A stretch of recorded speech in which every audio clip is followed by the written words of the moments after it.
Heatherdale Resources. CEO and President Rob McLeod is joining us. You can already see it on screen. Heatherdale is a restart. It's an HDI company that's being restarted working the Niblack project in Alaska. I'm going to stop sharing my screen. I'm going to let Rob share his screen now. And please use the chat function, the Q&A function for your questions. And also, if you're new or just dialed in, there's an interpretation function as well. So the presentation of Rob will be translated into German as well. Rob, please take it away. Thank you so much, Kai. Thanks to the whole Soar Financial team for inviting me to this presentation today. This is one of the first that we've actually done with the new Heatherdale, where we have the opportunity to talk about our new vision and the Niblack project in Alaska. So Heatherdale, as mentioned by Kai, was in the fold of the famous Hunter Dickinson group of companies, but the project and the company's been essentially inactive since 2012. In June, I joined the board of directors and took over as the chief executive officer. There was a bunch of related party debt that mostly myself and some of the incoming management team and a few investors purchased. It's subject to a 2-year escrow, and we now are well positioned with a lot of skin in the game in this company.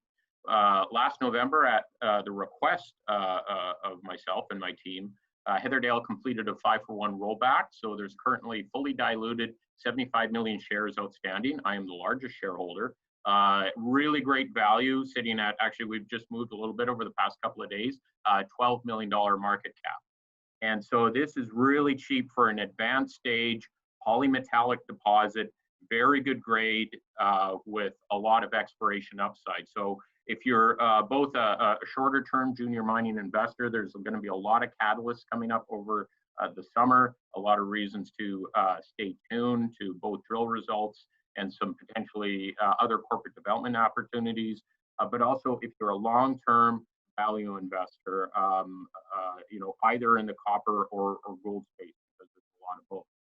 Niblack is a great project. There's been a lot of really strong historic technical work, geological work and engineering work. And we look forward to picking up the torch here and moving ahead with advancing it. So the project is located in southeast Alaska on Prince of Wales Island. It's a past producing mine over 100 years ago. It is a volcanogenic massive sulfide system. So for those non-technical viewers, it's if you've ever seen on TV these black smokers that are located deep underneath the ocean, famous mines such as Greens Creek, Eskay Creek, in this area, Grand Duke and Antioch, Myra Falls. These can be quite large tonnage, high-grade, long-lived mines. The key nearby community of 7,000 people in Alaska is Ketchikan, and there is a potential mill site located there. One of the challenges in this part of the world, the deposit is located right on tidewater, but it is there is no site for a mill. So just outside of Ketchikan, there's a former, and I'll get to it near the end of the presentation, a former sawmill location that has power and water and access to labor that is ideal. But we are also looking at some other opportunities and other projects that would have direct synergies with Niblack in this area.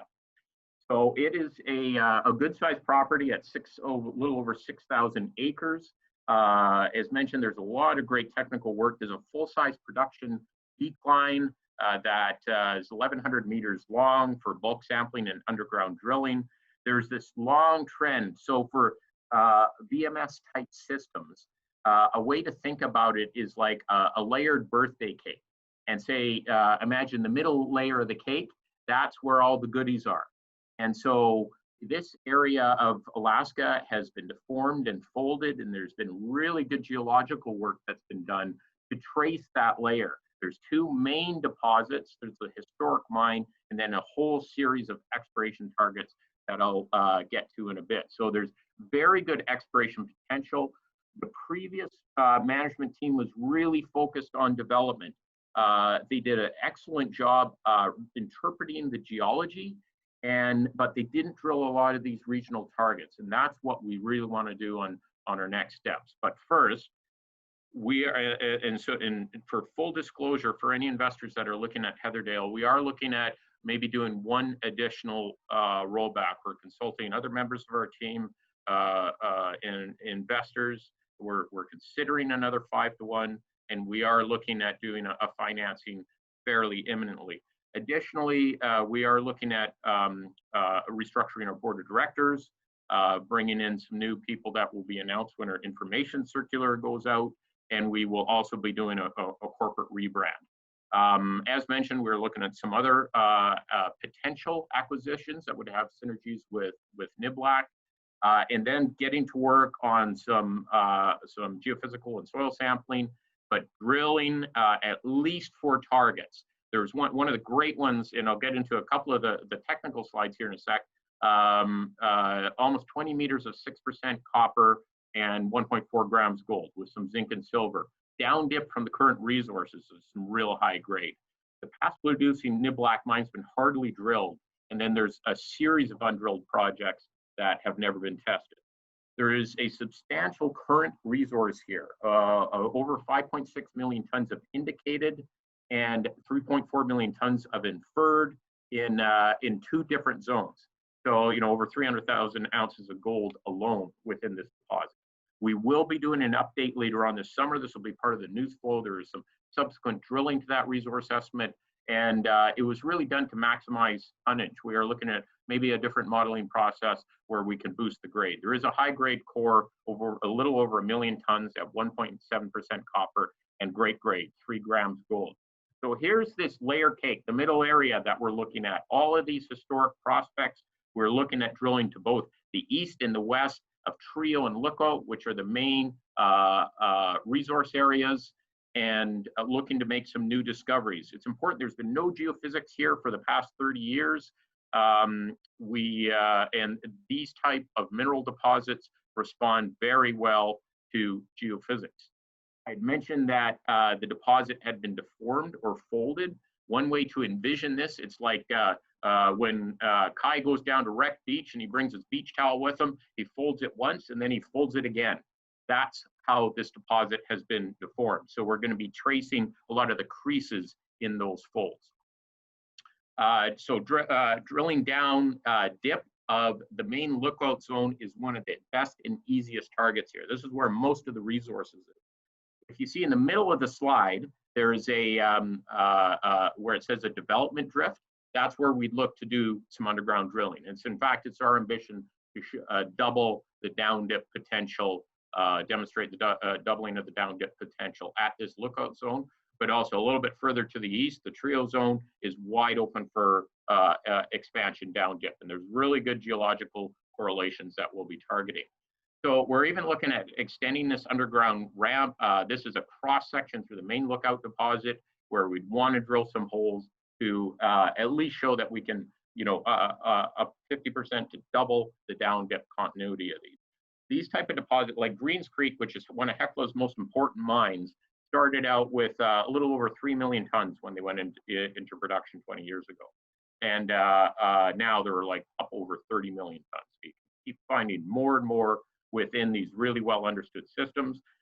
This is where we're going to start some geophysics in a few weeks and doing some more soil sampling, really testing this long horizon that has never been drilled. There's that 20-meter intercept of 6% copper that we'll be testing. It's a really obvious target down dip and allowing strike. We do want a little bit of geophysics to help us refine our target here.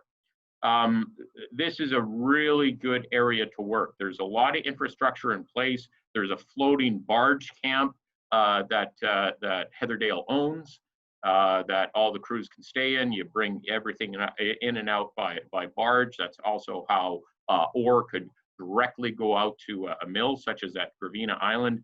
And as mentioned, there's really good ground here, and there's this current full-size production decline on the property that we'll be able to access.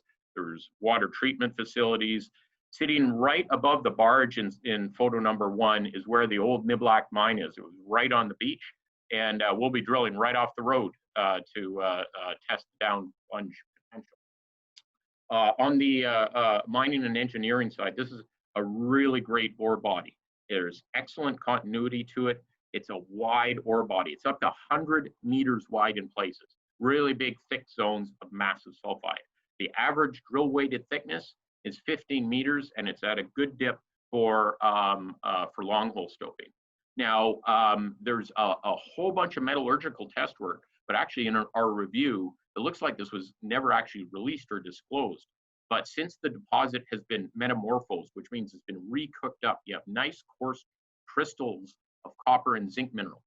So we expect the recoveries to be very good.